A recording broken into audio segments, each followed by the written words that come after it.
Mr. Speaker, I am a Canadian, I am a Jew, and I am a Zionist. I am proud to have been born in this country. I am proud that my family came here in the 19th century and helped build this country. My family members fought in the World War I and World War II. We are part of Canada and lucky to be so. I've represented Canada in swimming internationally. I've represented Canada as a parliamentarian. And there's no place in the world I want to be other than in Canada. The Jewish community, of which I am part, is a religious community that has existed for thousands of years, but we're also a people. And we, since we've been here in 1760, have helped build this country. We got enormous opportunities, more than we've received anywhere else in history. But we've also, in academia, in law, in medicine, in physics, in science, in sports, in journalism, we have helped build this country. And 95% of Canadian Jews are Zionists. Zionism means we believe that we have a right to have one Jewish state in our ancestral homeland. Jews are indigenous to Israel. And we have had a history where Jews have faced persecution in every country in the world.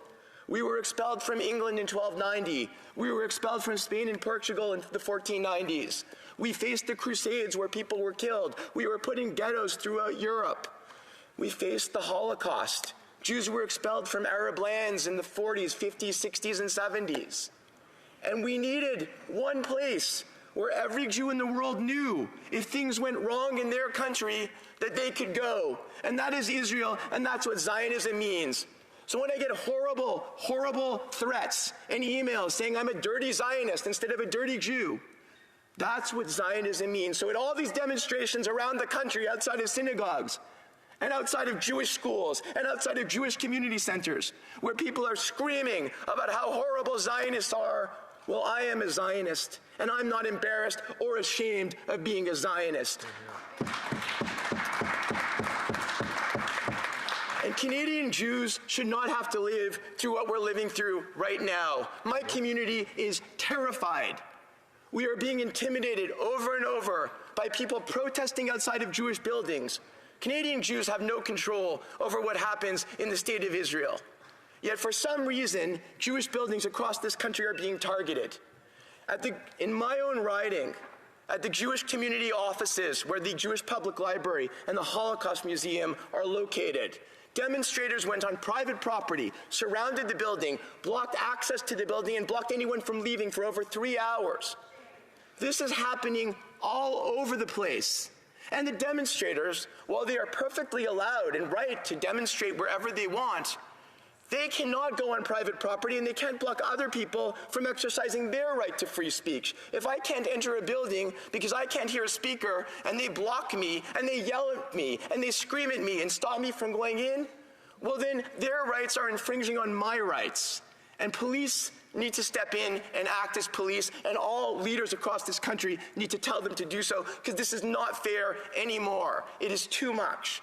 And Jewish Canadians just don't deserve this. On campuses across this country, Jewish students have told me horrible stories from British Columbia to Newfoundland about being intimidated on campus, about walking into dormitories and having anti-Israel slogans through the walls. They walk into a building and they're asked, are you a Zionist or not? And if they're a Zionist, supposedly they're not allowed into their dorm. This is not Canada. This is not the country that I know and love, and nobody should be forced to feel this way, which is then how I get to this motion. Because the Jewish community right now is demoralized and intimidated. This motion creates one winner and one loser.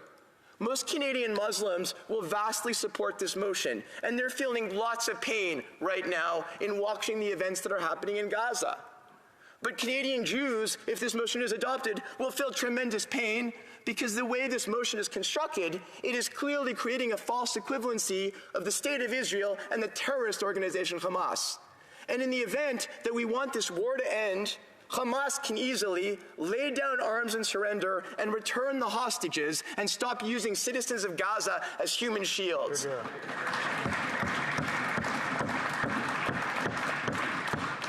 And essentially, while I appreciate my colleagues in the NDP, this motion, as some other colleagues have said, rewards Hamas.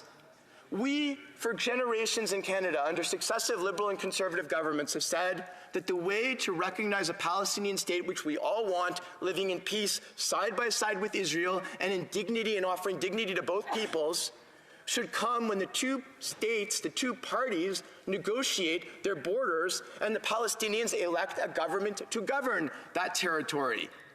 The West Bank is governed by Fatah, which has been in power without an election for 20 years. Mr. Abbas was elected in 2004. And on the other side, on Gaza, you have a terrorist organization, Hamas, that has not held elections since 2007 and is recognized by Canada as being a terrorist organization. So Hamas launched the deadliest attack on Israel, the deadliest pogrom against Jews since the Holocaust, and we're changing our foreign policy to reward Hamas and say, good for you, terrorists. You attacked a sovereign state, killed lots of people, including babies and women and everyone else, and raped and pillaged and brought people back as hostages who have now been there for almost 5 months. And yeah, let's recognize that state that we've never recognized before. What a great idea for other places in the world where terrorism ferments. Who would love this? Iran. Iran would love this because Iran is the people in the Middle East that are fermenting terrorism everywhere, whether it's Hezbollah in the north or Hamas in the south. They are supporting this, and they are loving every minute as the world tears itself apart to criticize Israel instead of focusing on Iran and its regime. And when you talk about arms sales, Mr. Speaker, let's first recognize that the American government supplies billions of dollars of arms to Israel. Canada and the Canadian government don't sell arms to Israel directly. We have provided for many years only non-lethal weapons because nobody's applied for lethal weapon permits, and these non-lethal weapons are going to a friend and ally, Israel, at a time of war.